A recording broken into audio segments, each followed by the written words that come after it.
Mga pre, tutur ko kayo sa aking accommodation. Kita niyo yan?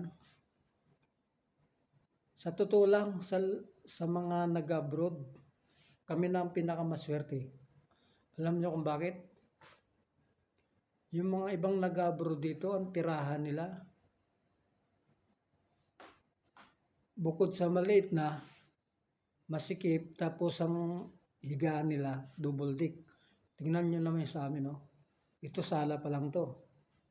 Kita niyo naman. Ang ganda ng aming napuntahan. Ayan, no? May TV pa kami sa sala. Ayan, sala pa lang yan. Kung yung nakikita nyo yan. Tapos, ito, ipapakita ko sa inyo yung kusina namin. Ayan, no? Kusina. Tapos, yung CR namin. Kala mo yung CR namin, ano?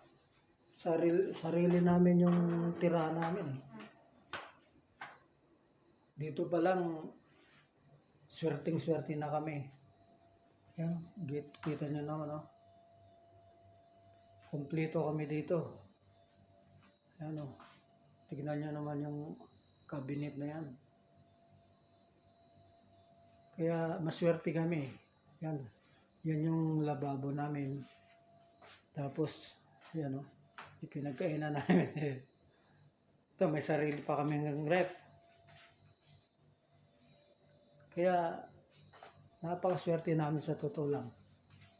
Dadaling ko kayo sa aking kwarto. Ayan. Kita nyo naman.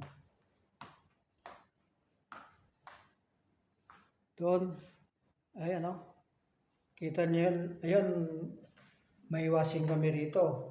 Yung washing namin, automatic pa. Saan ka pa nakakita ng company na nagbibigay ng ganyang kagandang accommodation? Samantalang sa iba, minsan wala pang aircon.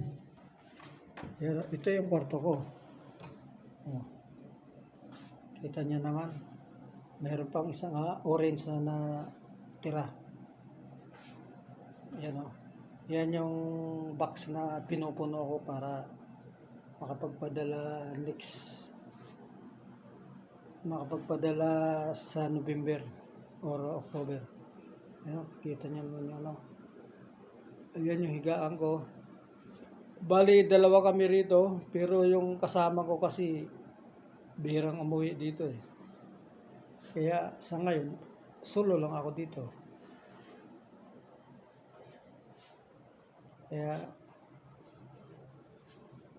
maswerte na kami kasi kami yung mapalad na nabigyan ng magandang accommodation. Tignan nyo yung terrace. Pupunta tayo sa labas ha. Ito terrace to. Yan, terrace. Terrace pa lang, laki. Kaya lang medyo mainit. Tapos, ayun. Ayun yung labas. Nasa second floor kasi kami. Laki ng bahay dito. Lahat yan puro paupahan. Yan, mga kotse dyan, no?